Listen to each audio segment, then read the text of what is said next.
नमस्कार प्यारे बच्चों, आज हम आपके लिए कक्षा 12 हिंदी अनिवार्य का पहला पाठ लेकर हाजिर हुए हैं। आप इस वीडियो को ध्यान से देखें, आपको इसमें परीक्षा उपयोगी सारी जानकारी इस पाठ से संबंधित मिलेगी।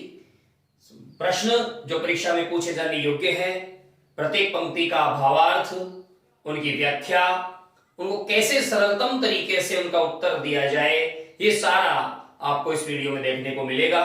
तो आज प्रस्तुत है हिंदी अनिवार्य पाठ 1 आत्मपरिचय। आत्मपरिचय पाठ हरिवंश राय बच्चन जी की एक कविता है आत्मपरिचय नाम से। इस पाठ में 2 कविताएं ली गई हैं। एक तो उनकी आत्मपरिचय कविता है और एक निशा निमंत्रण से गीत लिया गया है। तो 2 इसमें कविताएं हैं।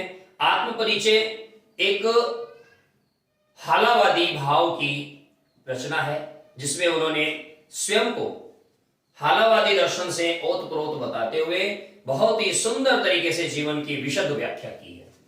जीवन की व्याख्या हालावादी भाव से करना वास्तव में अपने आप में एक अद्भुत प्रयास है। एक असंभव यूटोपिया आदर्श की तलाश में, जबकि सारे जगत को ठुकराकर उसमें अपने अस्तित्व को तलाशना, यही हालावाद है।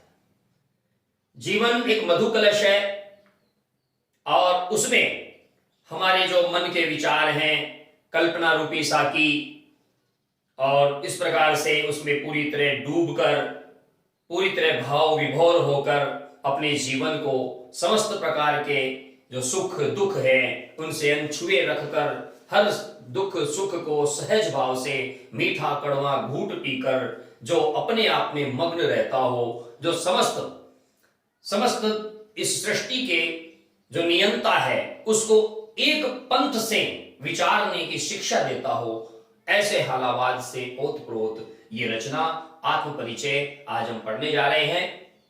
तो रचना प्रारंभ करने से पहले आत्मपरिचय के संबंध में संक्षिप्त जानकारी। ये कविता हरिवंश राय बच्चन जी ने लिखी है और हरिवंश राय बच्चन जी का जन्म 1907 में हुआ और उनकी मृत्यु 2003 में हुई। इनको हालावाद का जनक कहा जाता है।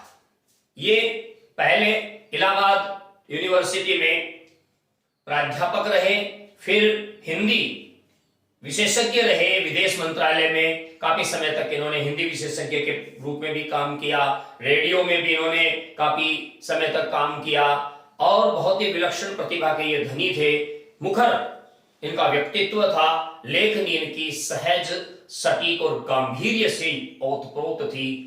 इनको हालावाद के जनक के रूप में विशेषकर जाना जाता है। हालावाद छायावाद की ही प्रतिछाया है।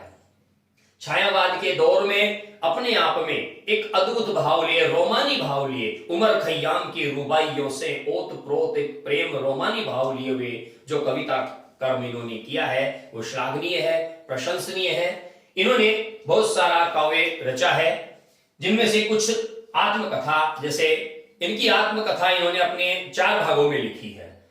4 भागों में इन्होंने जो आत्मकथा लिखी है उन सब के अलग अलग नाम हैं। क्या भूलूं क्या याद करूं। देखिए, पद्यात्मक और गद्यात्मक मिश्र आत्मकथा है ये।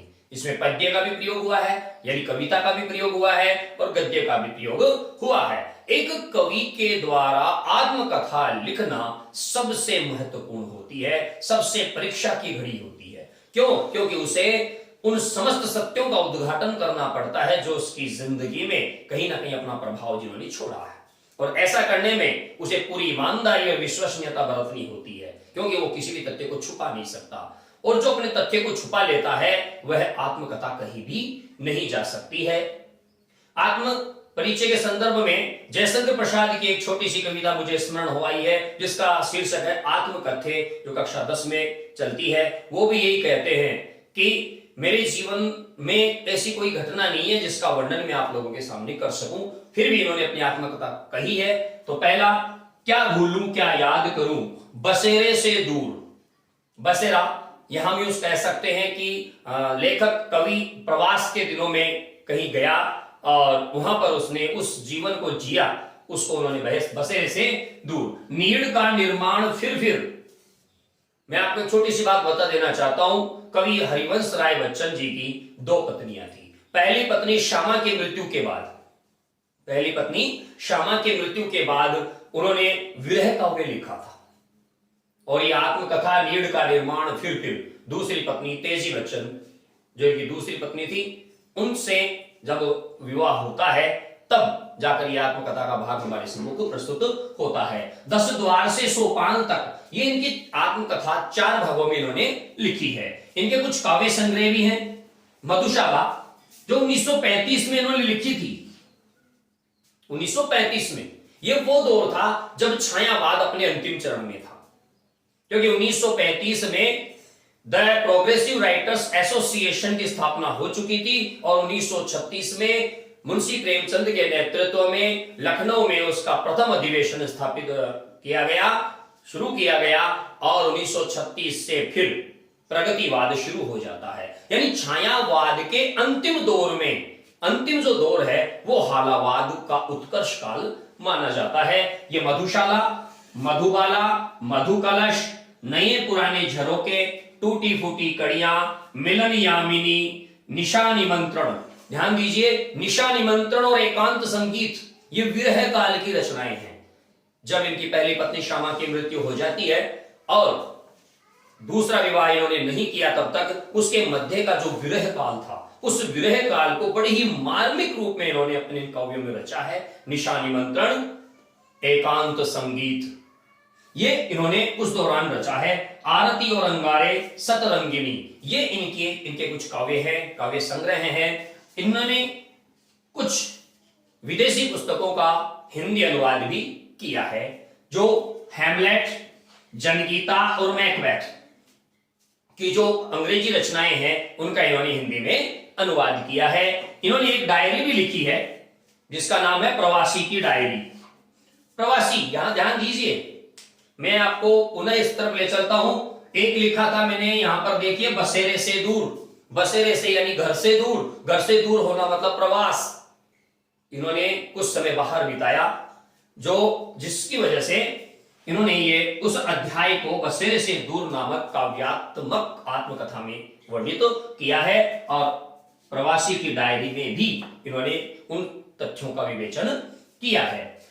इनकी संपूर्ण जो काव्य है, इनका संपूर्ण काव्य बच्चन ग्रंथावली के नाम से 10 भागों में, 10 खंडों में संकलित है, संग्रहित है। वर्तमान में बच्चन जी का समस्त काव्य, कविताएं, कहानियां, अनुवाद, डायरी, आत्मकथा, सबको 10 खंडों में बांटा गया है और उसका नाम दिया गया बच्चन ग्रंथावली। तो प्यारे छात्रों, यह था हरिवंश राय जी बच्चन का संक्षिप्त जीवन परिचय। इसके पश्चात हम बात करेंगे आत्म परिचय कविता की। देखिए, इसमें 2 शब्दों का प्रयोग हुआ है। पहला शब्द है आत्म और दूसरा शब्द है परिचय। आत्म का मतलब होता है खुद और परिचय का मतलब होता है अपना खुद का परिचय। इसका मतलब हुआ, इसका अर्थ हो गया खुद का परिचय, सेल्फ इंट्रोडक्शन, खुद का परिचय, अपना परिचय खुद देना। लेकिन कैसे देंगे ये अपना परिचय? क्योंकि हालावादी कवि है और हालावादी कवि बड़े ही अच्छे तरीके से, बड़े ही विरोधाभासी तरीके से अपनी बात कहता है, क्योंकि वो संसार में है भी और संसार में से पृथक भी रहना चाहता है। उनको हम इन 2 शब्दों में समझ सकते हैं कि बाजार से गुजरा हूं, खरीददार नहीं हूं, दुनिया में हूं उसका तलबगार नहीं हूं, दुनिया में हूं उसका तलबगार नहीं हूं, बाजार से गुजरा खरीददार नहीं हूं। जरूरी नहीं कि बाजार से गुजरने वाला हर व्यक्ति ग्राहक ही हो, खरीददार ही हो। ये बाजार क्या है? ये जीवन बाजार है, और इस जीवन बाजार में हमें जाने अनजाने कुछ कर्म खरीदने पड़ते हैं, कुछ कर्म करने पड़ते हैं। तो जरूरी नहीं कि अच्छे बुरे कर्मों का मैं सौदा करूं ही, मैं निष्पक्ष भाव से अपना जीवन जीता हूं। दुनिया में हूं, तलबगार नहीं हूं, मैं दुनिया में हूं लेकिन उस दुनिया का आदी नहीं हूं, तलब नहीं है मुझे दुनिया की।